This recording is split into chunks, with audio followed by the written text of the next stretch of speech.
د جبهه مقاومت مشر احمد مسعود امرالله صالح او داسې نور افغان سیاستوالو وینا کنفرانس کې د دوحې تړون د لغوه کېدو غوښتنه وکړه.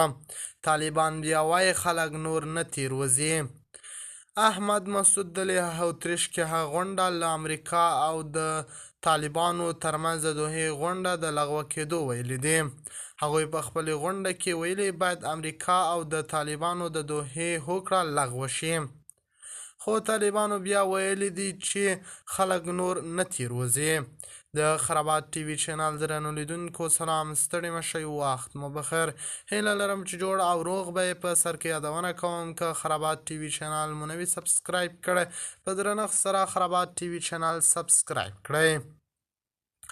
افغانستان کې د طالبانو حکومت مخالفو څیرو د اتریش پلازمینه وینا کې د خپل 2 ورځني کنفرانس پای کې غوښتنه کړې چې د امریکا او طالبانو ترمنځ د دوحې هوکړه لغوه شي. دوی ته د ناستې اعلامیه کې له ملګرو ملتونو هم غوښتي چې د طالبانو حکومت رسمیت پیژندنې لپاره دې له هر ډول بحث ډډه وکړي. په دې ناسته کې د جبهه مقاومت په نوم د طالبانو د مخالفې ډلې مشر احمد مسعود، د جمهوریت مهال یو شمېر چارواکو او سیاسیونو برخه اخیستې وه. د طالبانو حکومت مرکزي ویان ذبیح الله مجاهد ویلي چې د افغانستان خلک بیا نه تیروځي.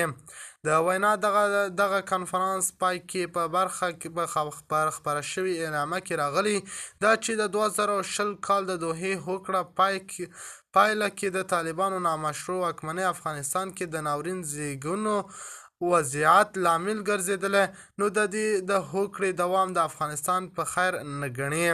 په دې اعلامیه کې طالبانو رسمیت پیژندلو لپاره پر کوچنیو ګامونو د بحث په تړاو د ملګرو ملتونو د سرمنشي د مرستیالۍ امني محمد څرګندونې هم غیر مسؤلانه بلل شوي دي.